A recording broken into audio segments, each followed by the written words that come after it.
Hi,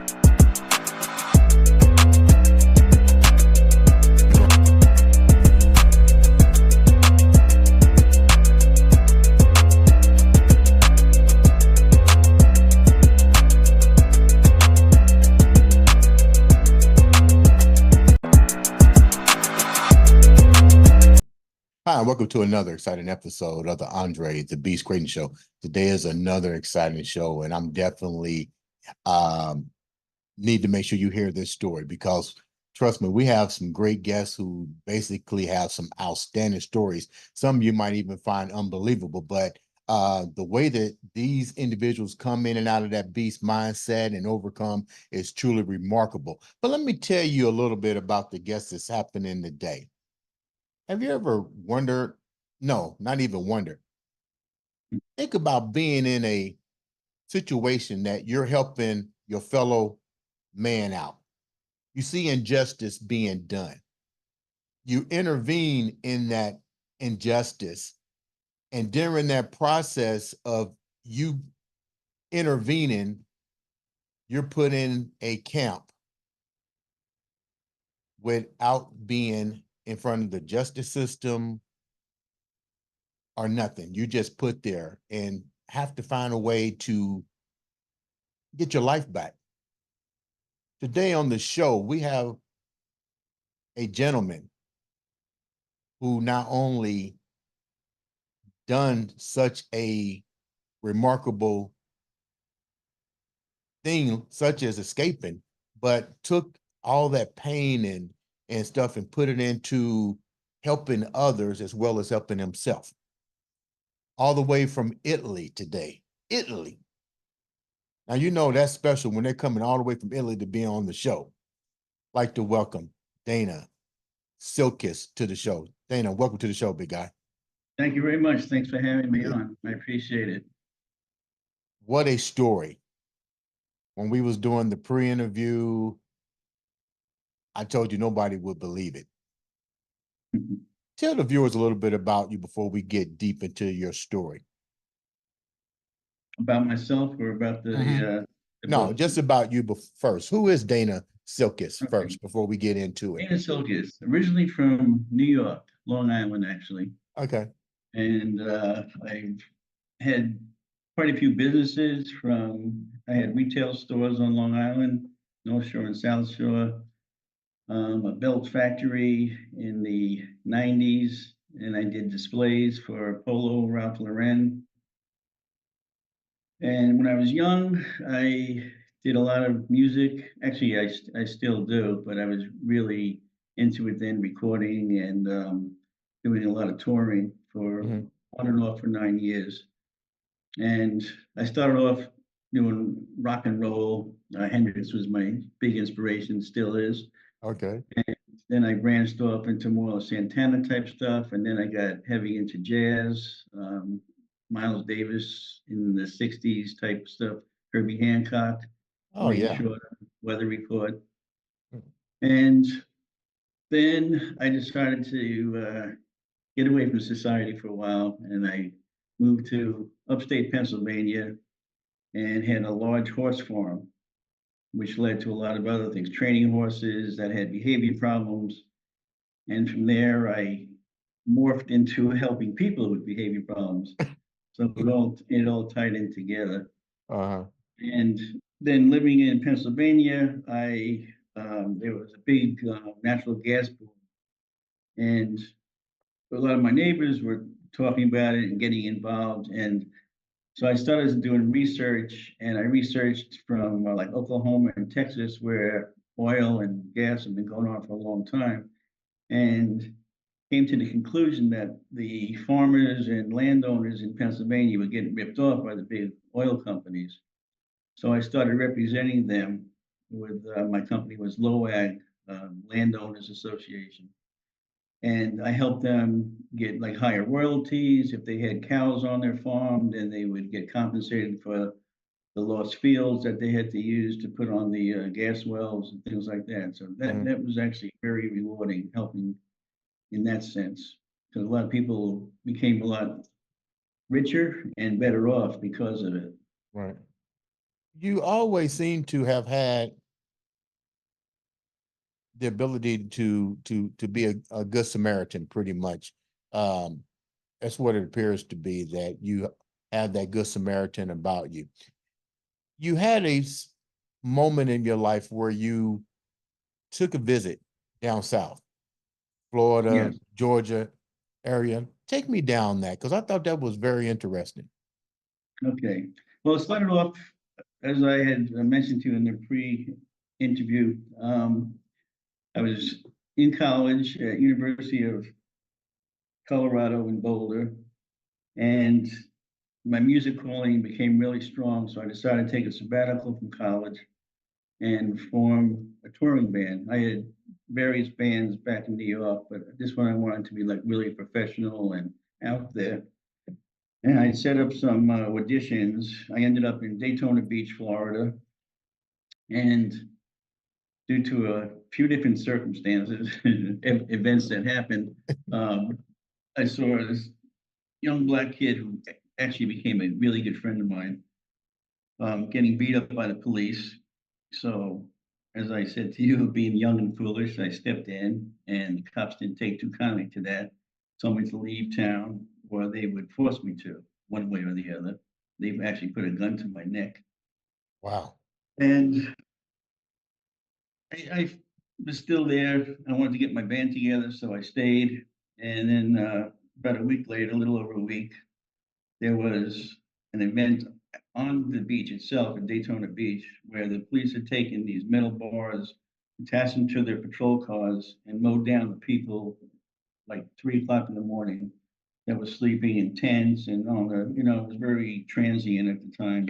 A lot of what they called hippies and musicians and stuff on the beach, and young kids and women and men. I mean, it looked like a war zone. They were bleeding and broken bones, you name it. Dana, about So me what and two other year? guys were helping out. Dana, what year was this? I didn't mean to cut you off. About what year was this all taking place? 1975, What year was it? 75. Yeah, 75. So yeah. the okay, finish telling the story, then I ask my question. Okay.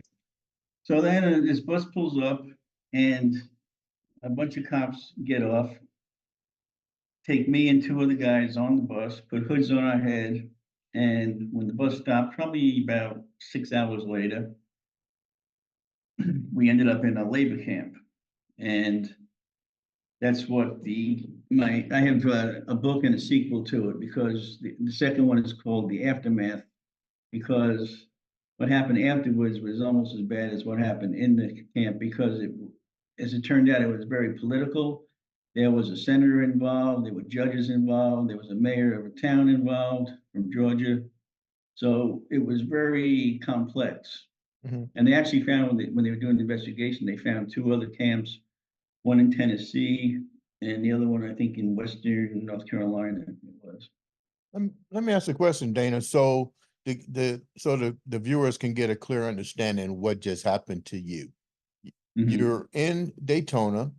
You're working on forming your band. It's Yeah, during the 70s, peace, love. And you guys are just out there having fun, and all of a sudden, out of nowhere. But prior to that, you intervene with a man of color, and the right. police basically tells you to In the leave. South in '70s, Yeah, yeah. leave town and so forth. But why did the police, as far as you know now, why did they find the need to go on the beach and just at random just run people over? What was their motive for that? That came out later on because they wanted to clean up Daytona so that they would get more tourism and not have the transient people on the beach. It So was their basically thing. remove the hippies, the peace Yeah, love people out for the beach yeah, to yeah, allow a political move to take place. exactly. Yeah. Okay, now it's making sense. So now how many other people, as far as you know, was put bags over their face, put in vans and dispersed into these different camps?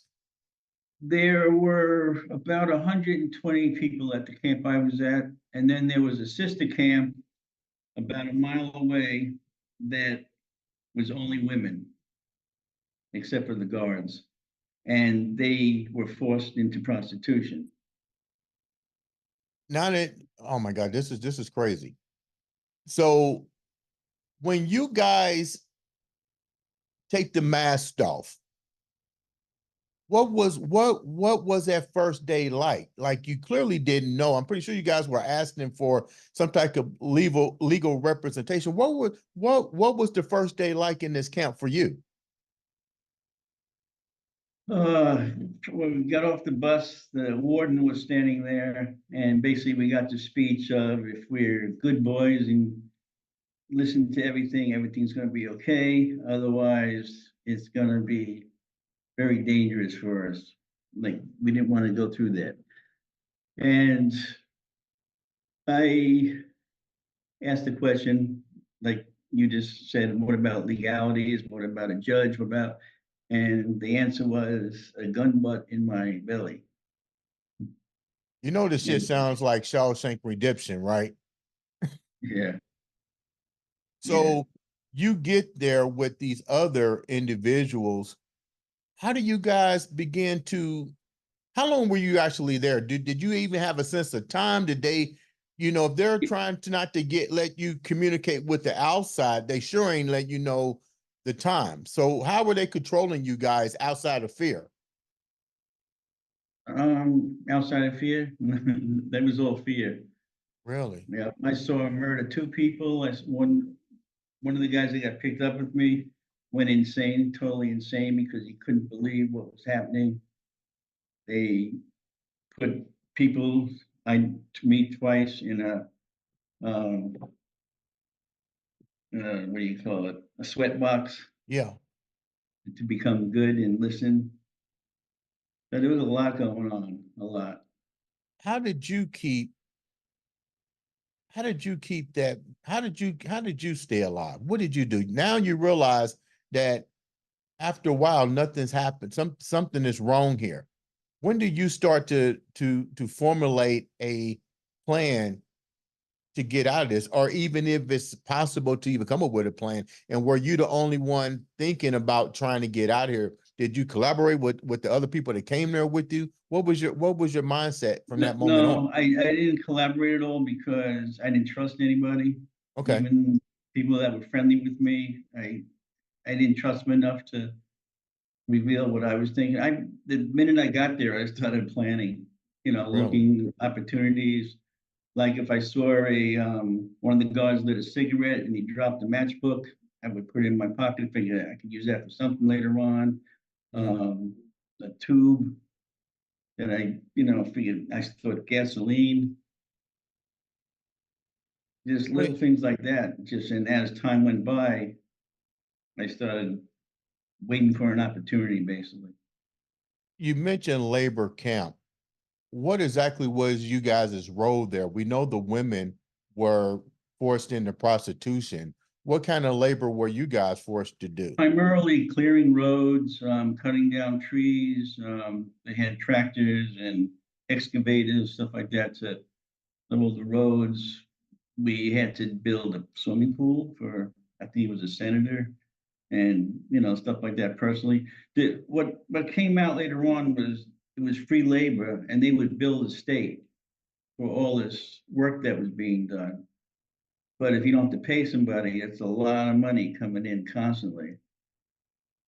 Like I said, this sounds just like the real Shawshank Redemption Yeah. story. This is crazy. So when you're out there on the road and stuff, nobody asked questions that was driving by. I You mean, know, news it, media, nobody said anything. the whole time I saw nobody from the outside except for one meeting that they took me um, to meet with these two other guys that were businessmen to improve the profitability of the camp,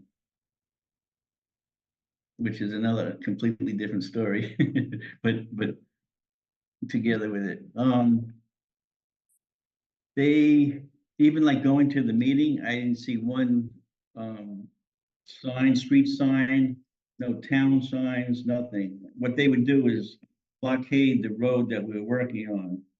I So it was got you. off limits to, And you they know, probably only had meetings with the people that was politicians and corrupt people anyways to keep exactly, everything down low. But my exactly. next question to you, and first of all, let me say thank you so much because I know it's a big time difference in Italy, but to even come back and reflect on what happened to you in your life, I know that had to be horrible to Yeah, go actually, through and be there. writing the book was very cathartic for me. That helped a lot Okay, because for many, many years I couldn't talk about it. You know, or if I heard like a car door slam, I would jump up, like right. almost like PTSD. You know, like Did the aftershock. any of the this is you have a family. I'm pretty sure everybody there have family. Even the women. Hmm. Didn't somebody's family and friends reach out to the media as missing persons and they start to look? I mean, was there even a call for engagement now that you know about it? You know, now that you're released, that you get out. I had two friends that they hired a private detective who was an ex Daytona Beach policeman, and he's the only one that really looked into it. And he had a friend in the FBI, and the friend would only get involved unofficially Okay, because at the time, don't forget, that was Hoover time, J. Edgar Hoover, okay. and the FBI wasn't much better at that time than the people that they were going after. When did your what did you do to get out? How did you escape? And when did you put that plan into action? And how long had you Um, been there? Wait a minute, Dana. How long had you been there before you took your plan into action? 7 months. 7 months. Now you said I had enough. What do you do? Yeah. Well, there was an opportunity that one of the tractors started sliding down, and one of the inmates got trapped under the tractor. So everybody started running to him. So there was a gas can on the side, and I used the rags I had and stuffed it into the gas can, lit it after took me like I think 5 or 6 matches because I had buried them in the ground. And one finally lit. I lit the can, threw it under a car, and when the car, I took off when the car blew up. Did they come after you? I mean, you being released or escaping, did you have any proof that this stuff was going on? If you had it got picked up by somebody, like did you probably didn't think about that? Like, what were you going to do if you got caught, or how were you going to reveal that they're really crooked? These people aren't supposed to be there. Beyond crooked, yeah, murderers and I mean you name rapists, you know, and some guys rape men, some I mean forget it was horrendous. But I had my father was a big woodsman. He had taught me and my sisters like survival tactics in the woods and fishing and all that kind of stuff. So I escaped through the woods, and what I did, there was a river, and I waded in the river pretty far, like 2 miles. And when I got out, I take my foot with vines and leaves and walked maybe 20 feet, and then I walked backwards back into the river. And then I kept doing that in different places so that if they did come with dogs, they would lose the scent in the Hmm. water. And then if I came up on the bank, they would think they found me and then go back, and it worked. When you, what was the first thing you did once you was able to get what was your safe house? Like, did you go to a safe house? Where did you go once you realized you was there? Now you got to stay on the lam because when you worried about them putting out an all police bulletin or something for you, Oh yeah, I was very worried about that. Um, what I did was I saw this guy, he was about my size, and I went up behind him, knocked him out, took his clothes, took think it was $120. I left the rest. I didn't take anything else from him. Went to, this was in Jessup, Georgia. Went to a bus terminal and took a bus to St. Louis just to get away. And they never got me from that. What happened was when I got in touch with my friend in Daytona Beach, he said that the FBI was there. They were looking for me. So I had to go back to Daytona, but I went home to see my parents first in New York, and then I went back down. What was the purpose of you going back down to Daytona to cooperate So with the that feds? I figured they would get me for something. So I figured instead of being on the run, I was so tired of every day being there. Hmm. And luckily for me, as it turned out, when I gave evidence, they basically gave me immunity, and I never faced any charges from them either because of the horrific circumstances of it. What evidence could you possibly have given them except for basically taking them to the location? But you probably didn't even know where the location was really at because they covered you guys' No, face. coincidentally, this is very ironic. 2 days after I escaped, the my friend and the private detective and the one guy from the FBI found the camp and they raided it and closed it down. So Wow. if I had waited 2 more days or 3 more days, I wouldn't have had to be on the run. Knowing what I'm pretty sure you did your research on it being shut down. What was the reasons that the FBI, how were they able to shut it down? Who tipped them off that this stuff was going on?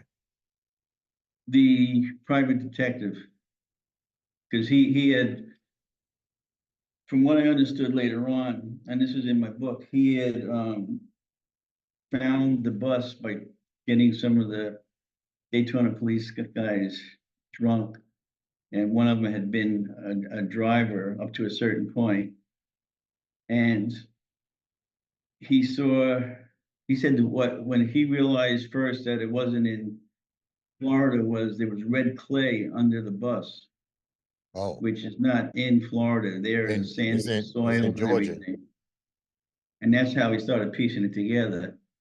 Wow. And they went on road trips until they found this one gas station where the bus had um, filled up gasoline, and they talked to the people inside, and they said, "Oh yeah, I think what he did was he said, oh, I lost the paper. I was supposed to go drop off something to the warden." And they were like, "Oh yeah, there's something up there. We don't know exactly. We haven't been up there, but if you go up there, the prisoners and cops always come here to fill up." That's how Whatever, we started putting stuff together. whatever happened? Did you, two parts question. You get they basically don't pursue criminal charges. You can't give you criminal charges because you was kidnapped along with the other individuals. Right, You guys were right. kidnapped. What did the state of Florida and Georgia do as far as the time that you spent there being kidnapped? And what happened to some of the other people? You forced into prostitution? Did any charges come up with these people? And were there any high They, profile political people? there were charges initially, and then one by one, all the investigations were dropped, all the charges were dropped, like they just disappeared. How does that make you So feel now, knowing that they illegally detained you? They made your life miserable. You know of people that was forced into prostitution, men that were murdered, raped, and so forth, and as well with the women. And then the state of Florida, Daytona, and parts of Georgia didn't do nothing, just dropped it. nothing. Yep. I mean, they faked it for probably 8 months that they were indicting people, blah blah blah blah, but nothing ever happened. I'm And sorry. I kept pursuing it, but and times were different. It's not like the cell phones now where communication and Right. internet, it was really tough. So now even the statutes of limitation is out, and the people who did are probably deceased. That's why I'm talking about it. Yeah, that's crazy. I'm sorry that happened. So you're taking all of that pain and you put it into a beautiful book, Midnight's Journey. Tell me a little bit Yes. about that and how you took all this and and and moved on with your life.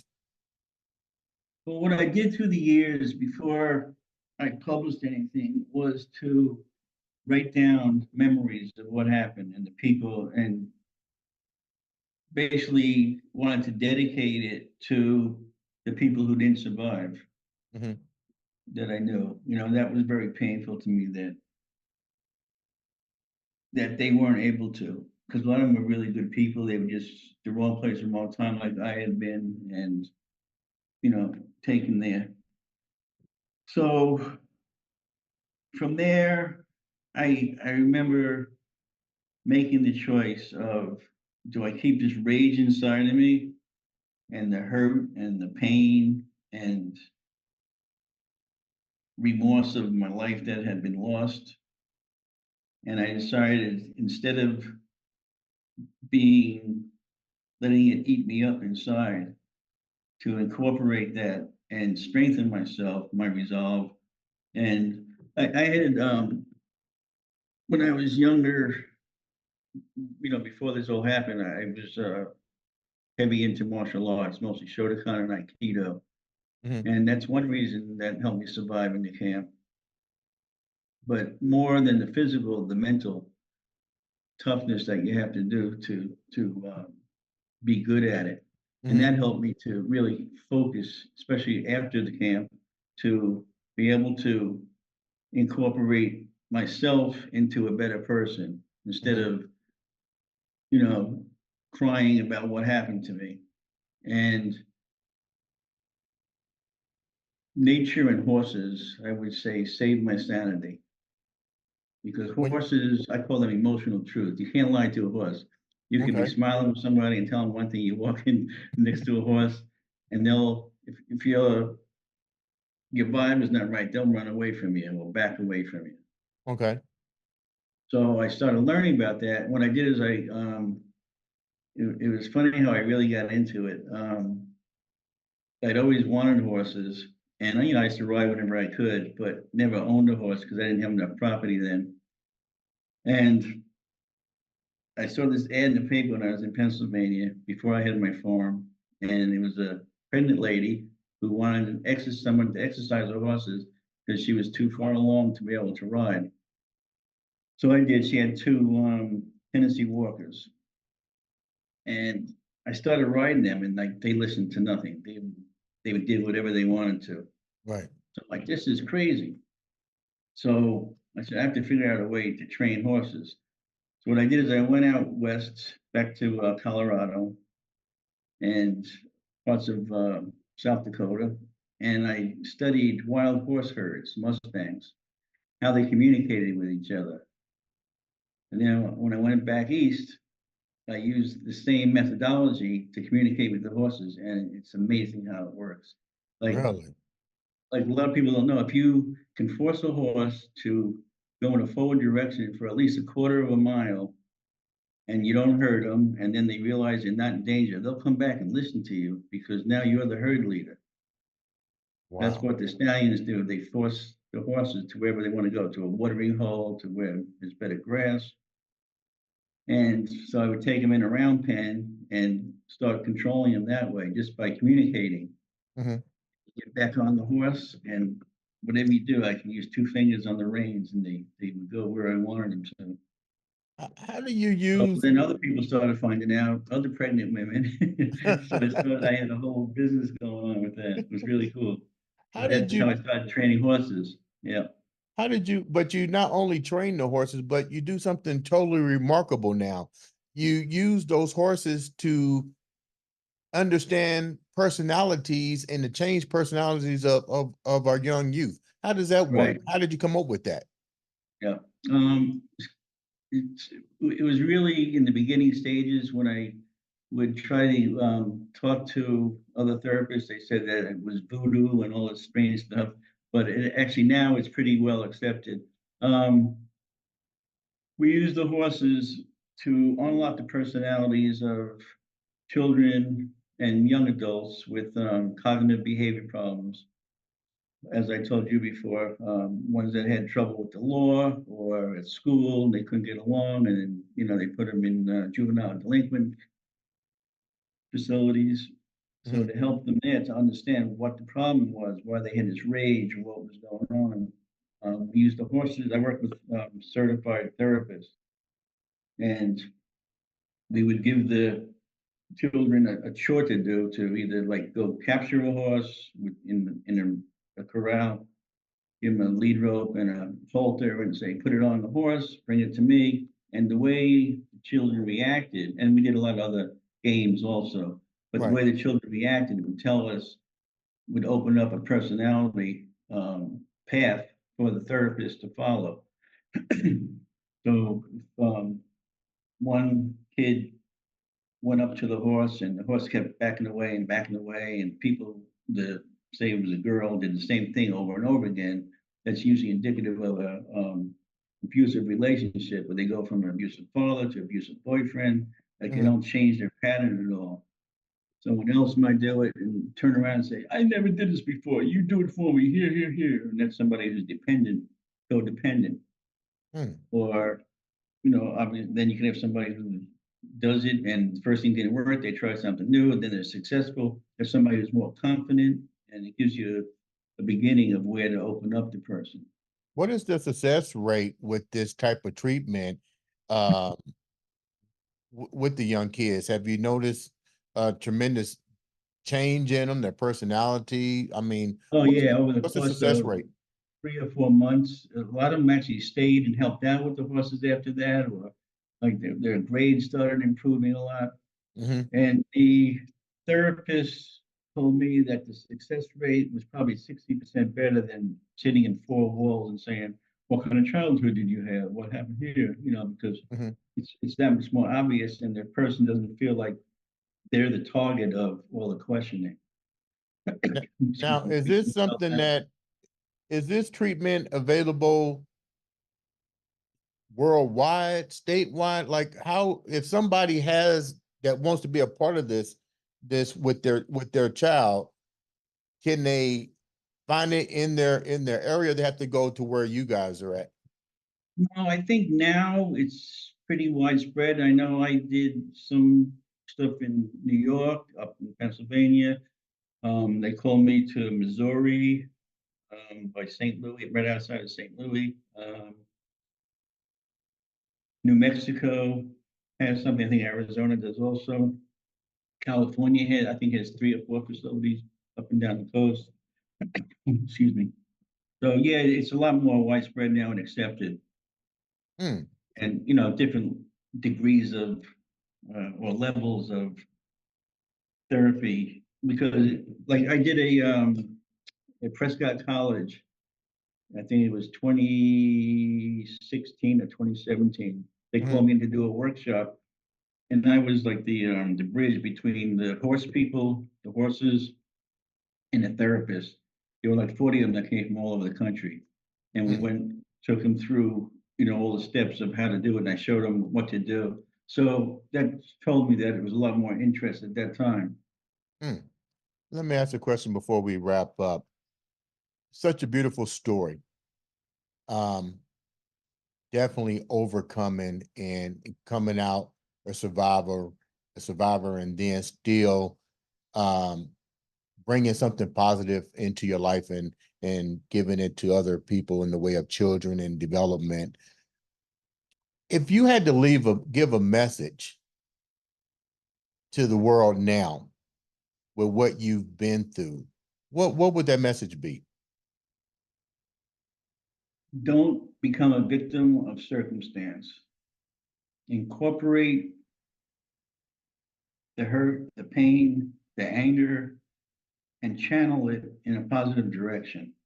Because besides hurting other people, you hurt yourself more, because it's like acid inside of your psyche that will eat away at you until you become somebody that you're not because of anger or just feeling sorry for yourself. So you have to find a way to, I call it inner reflection. And Mhm.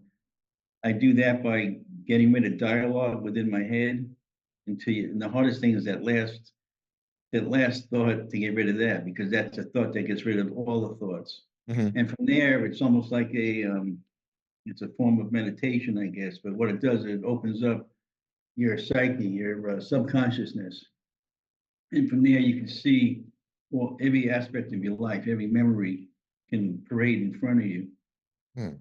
And from there, you can actually choose which path to take. Mhm. You mentioned something that was really profound. I heard it when we first started talking. You said you're still friends with the guy that you intervened. What's that like? Um, Very enlightening because back then he's partially why the camp was shut down, because he was so persistent to keep after the private detective to find me, and he didn't know me that well at the time. You know, like he just was thankful for me helping to save him, because who knows what would have happened. Mhm. And we just became closer and closer and closer, and it, an Little did you amazing, know you saved his life and he saved yours at the same time. right? Very well said. Yes, exactly. Yeah, that is, man, I'm getting emotional. That's crazy. How can the viewers get your book? And how can the viewers reach out to you for guest speaking and really to hear your story? But my book is Midnight's Journey, Midnite apostrophe S Journey, and there's two of them, the aftermath also. Um, and I have a website. It's my name, www.danasilkiss.com, which basically explains everything about the book. And also, interestingly, there are people who are interested in turning it into either a series, limited series, or a feature movie. Really? And I'm in talk with a few people, but you know, it always comes down to funding. So we're looking for an executive producer. Really? At one point, Ray Liotta was very interested, and things were moving forward, but rest in peace, he died, and that fell apart. But it was at that level of interest. You know what? Somebody will, you've already put it out there in the universe. Somebody will pick it up. Trust me, they will pick it up. I think it's a great story. It's definitely a remake, a remaster of Shawshank Redemption, and I watched that movie repetitively. Yeah. Um, um, Once again, I know this was difficult to come and share this story because it's you have to relive those moments. Yeah. But at least um, you've comfortable with it at this point in your life. Um, Yes. I've come to terms with it. Yes. I And music appreciate. has helped me a lot. Music always soothes my soul. Are you still playing music? Oh yeah, drums and percussion. Yep. Okay. I appreciate you coming on the show, Dana. I appreciate it so much. Ladies and gentlemen, this has been another exciting episode of the Andre the Beast Crayton show. Thank you, sir. And stay in touch.